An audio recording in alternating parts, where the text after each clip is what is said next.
think maybe, just maybe, Deion Sanders might have figured it out.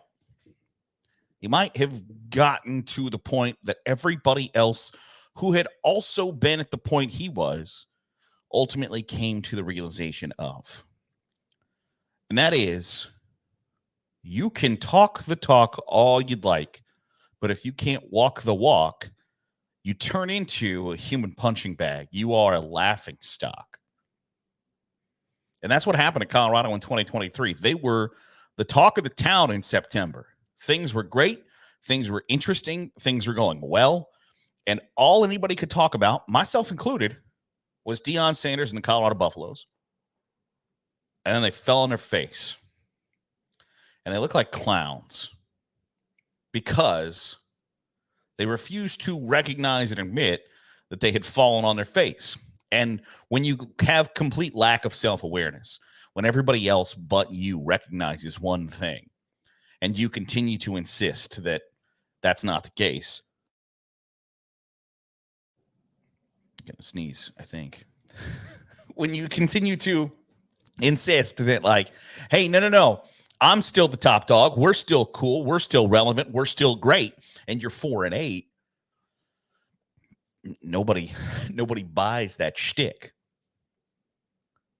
And this year, what are the headlines surrounding Deion Sanders? Not a whole lot. What are the headlines surrounding the Colorado Buffaloes? Not much. They're 5-2. And I find this kind of quote that Deion gave to The Athletic really interesting, because after they pretty well thumped Arizona on Saturday, Deion Sanders said, "We're not who we used to be, but we sure ain't where we want to be." That's the things. Those are the things that good head coaches say.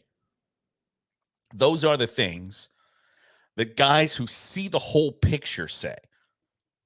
Those are the things that coaches who aren't coaching their team strictly to be the world's worst helicopter parent say. When you say, we have changed, because the bravado that Deion Sanders came to Colorado with was unmatched and unparalleled. There aren't many people who get into, and I have lamented this on this podcast. I think that coaches should say what they mean what they say, and say what they think. And very few do that. And the reason is because generally we in the media turn that into cannon fodder for all sorts of topics and just beat the hell out of those topics. And then those coaches have to answer those questions till the end of time. And so it's why somebody like Lane Kiffin has kind of, like, he hasn't backed away from saying what he thinks or saying what he means, or meaning what he says, saying what he thinks. But he's recognized that there is a time and place, and that's sort of the maturation of a person, not just a person, but a coach as well. Like, you don't always have to say what you think. It's like, if you have like a little kid and you're explaining to them the process of like telling the truth, and they're like, "Mom, that lady in that dress looks fat at the store," and you got to go through the process of being like, "Is that true?" Yes, it is. But that doesn't mean we have to say it. That doesn't mean you have to just blurt it out. It doesn't mean everybody else has to know what you're thinking. It doesn't mean that we all don't already know the thing that it's true, and the only way we'll recognize it is if you say it.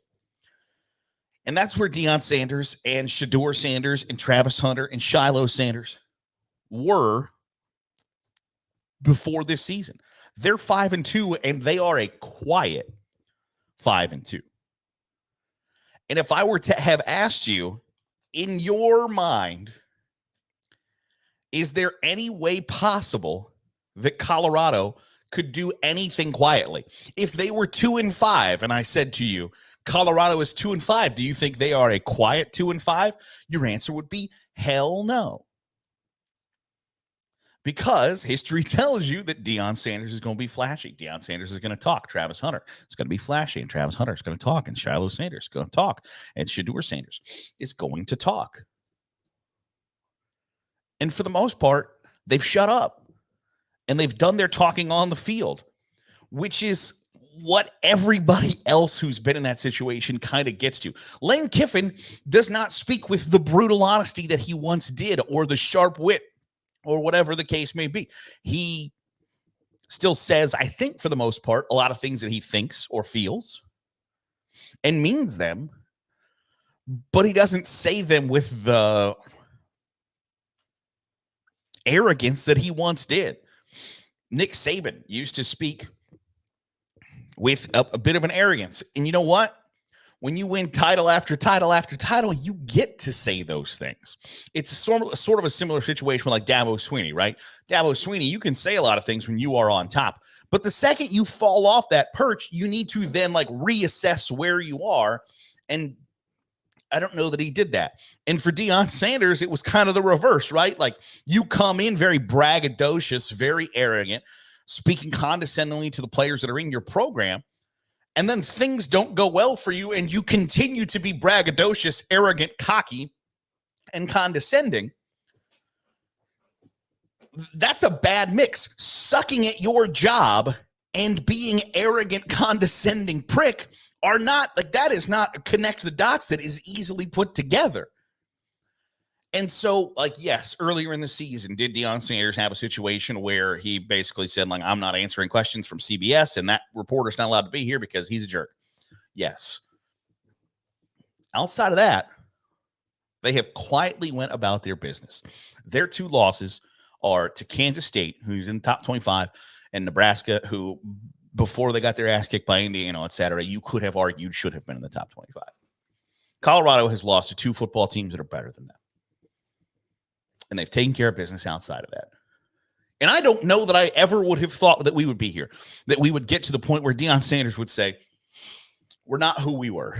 We have figured out some things, and we have recognized that maybe it would be a little bit better for us if we let the play do the talking instead of running our mouths and then hoping to God that we can back it up.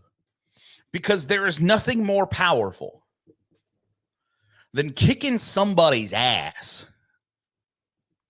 and you don't have to say a word.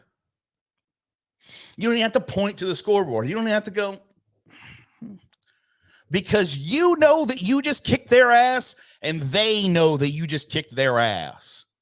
There is not a more powerful thing in college football than that. And you know what? Deion Sanders in Colorado, they kicked UCF's ass. They kicked Arizona's ass on the road. You don't have to talk. You don't have to say anything. Travis Hunter has been on a podcast talking about how it's not fair that Ashton Jeanty is viewed higher than him in a Heisman Trophy ballot, because if he had 95 touches, what do you think he would do with the ball? Yes, that is self-indulgent and ridiculous, and Deion Sanders could probably address that and be like, hey, who cares? Who cares about that?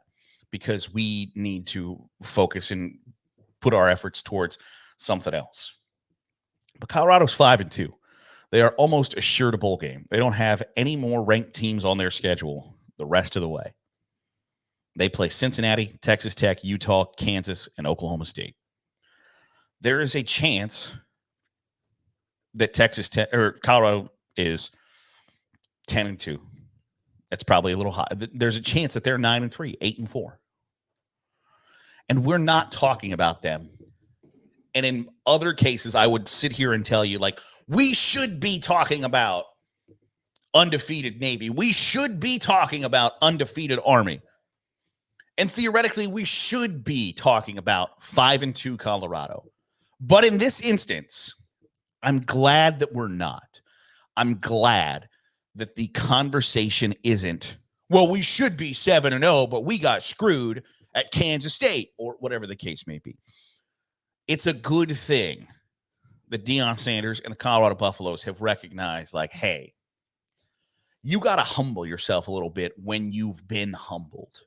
When you go 4-8 after talking about how great you are going to be, when you get your bleep pushed in at Oregon, or you get your ass kicked by Washington State, you can't then come back and be the big tough guy on the block. Like, that's just not how it works. And most people recognize that. But I don't know that I would have ever thought that Deion Sanders would be in that camp, that he would say, guys, we're going to have to learn this lesson. And when we learn this lesson, we're going to have to apply it. And they're better for it. But it's a lesson that a lot of people that are arrogant, braggadocious, brash have to learn. And he's learned it. And I think they're better for it. So I'm glad that we're not talking every week about 5-2 Colorado, because that means they're put kind of in their right basket of where they deserve to be talked about. It's not fluff. It's not manufactured. It's not man-made. They are being judged by what they are doing on the football field right now. And I think that's what everybody should kind of strive for. Want to know your thoughts in the comments below. Let me know. You think Deion Sanders needs to turn back on the braggadocious, turn back on the cocky, or is Colorado right where they belong? Let me hear from you in the comments down below. That'll do it for today's episode of the Daily Huddle. Appreciate you making us a part of your day, however it is, wherever it is you're doing so. If you're watching on YouTube, hit the subscribe button. Make sure you're getting all the great college football content we're pumping out. If you're listening on the podcast feed, drop a 5-star review. Goes a long way in helping out the channel. I'll see you tomorrow.